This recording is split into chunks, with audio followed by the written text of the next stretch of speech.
అర్థం చేసుకోండి, ఈ మీటింగ్కి ముందు లాయర్స్ మాట్లాడారు. మీరు క్వశ్చన్ అండ్ ఆన్సర్స్ అడిగినప్పుడు వారు అడిగే ప్రశ్నలకి మీరు చెప్పే సమాధానంలో ఏదైనా లీగల్ ప్రాబ్లం రావడానికి అన్ని అవకాశాలు ఉన్నాయి. దయచేసి మీరు మాట్లాడాలనుకుంది ఏంటో వారు చెప్పారు, ఆ మాట్లాడాలనుకుంది మాత్రమే మాట్లాడండి అని అన్నారు. ఇది మీ క్వశ్చన్స్ జాడ్జ్ చేయడానికి కాదు, దయచేసి అర్థం చేసుకోండి. It is an insistence from the lawyers not to answer the questions, not to take the questions. Please.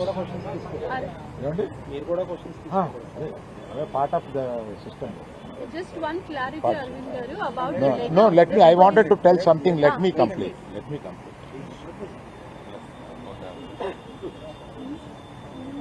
Okay.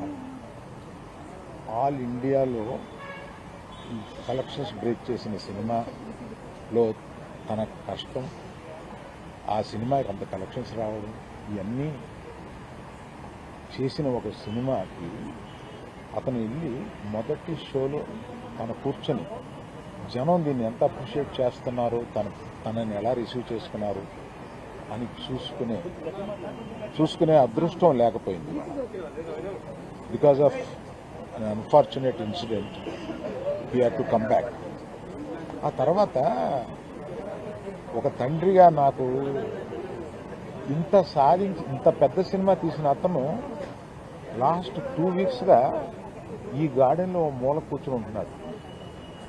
రోజు ఆ పైన ఉంటున్నాడు, లేకపోతే ఇక్కడ ఉంటున్నాడు. నేను ఒకసారి ఈ గార్డెన్ దగ్గరికి వచ్చి, ఏంటయ్యా ఇట్లా ఉంటావు నువ్వు, వెళ్ళి ఫ్రెండ్స్ దగ్గరికన్నా వెళ్ళు, లేకపోతే ఏదైనా ఊరన్నా వెళ్ళు, ఏదైనా బ్రేక్ తీసుకో, ఇందులోనే ఉండి నువ్వు ఇట్లాగా మరోజుగా ఇలా కూర్చొని ఉంటావు, దేశం అంతా నీ సినిమాని సెలబ్రేట్ చేసుకుంటే నువ్వు ఇట్లా కూర్చొని ఉంటావు అంటే, సో అన్ఫార్చునేట్ ఇన్సిడెంట్ కరెక్ట్గా ఇప్పుడు జరిగింది. We don't know why, but the nature did it like that, let me take it, తర్వాత ఎప్పుడైనా వెళ్తాలే అని ఢిల్లీలో సెలబ్రేట్ చేస్తామని, బీహార్లో సెలబ్రేట్ చేస్తామని, బాంబేకి ఒక ప్లస్ మీట్కి రమ్మని, ఇట్లాగే రకరకాల సెలబ్రేట్ ఇవన్నీ వస్తున్నా కూడా it is not the time.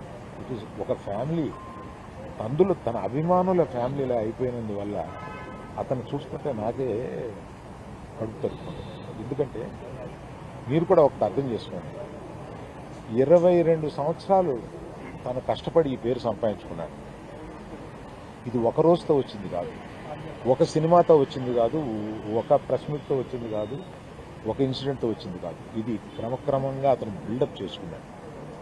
ఆ బిల్డప్ చేసుకోవడం కాదు, 3 జనరేషన్స్ నుంచి వస్తుంది. మీరు ఎప్పుడన్నా 3 జనరేషన్స్ని చూశారు, ఎప్పుడైనా మేము ఇట్లాంటి బ్లేమ్ తీసుకున్నాము, మేము ఇలా బిహేవ్ చేస్తాము, ఇలా ఇర్రేషనల్గా ఉంటాము, మీరే అర్థం చేసుకోండి. ఎందుకంటే మేము ఎటువంటి మనుషులు అనేది పబ్లిక్కి మీకు తెలుసు, మీరు చూస్తున్నారు, మమ్మల్ని అందరినీ చూస్తున్నారు. మీ కళ్ళ నుంచి ఎవరూ తప్పించుకోలేరు. అటువంటిది ఇటువంటి ఒక ఫాల్స్ ఇన్ఫర్మేషన్ తోటి ఒకరు మాట్లాడుతుంటే అది బాధేసింది వాళ్ళు చూస్తే. కనుక ఈ క్లారిఫికేషన్ ఇవ్వాలని అతను అన్నప్పుడు తప్పనిసరిగా ఈ క్లారిఫికేషన్లో లీగల్ అబ్జెక్షన్స్ ఏమైనా ఉన్నాయని కనుక్కొని లేవు అని తెలిసిన తర్వాత ఈ క్లారిఫికేషన్ ఇచ్చారు.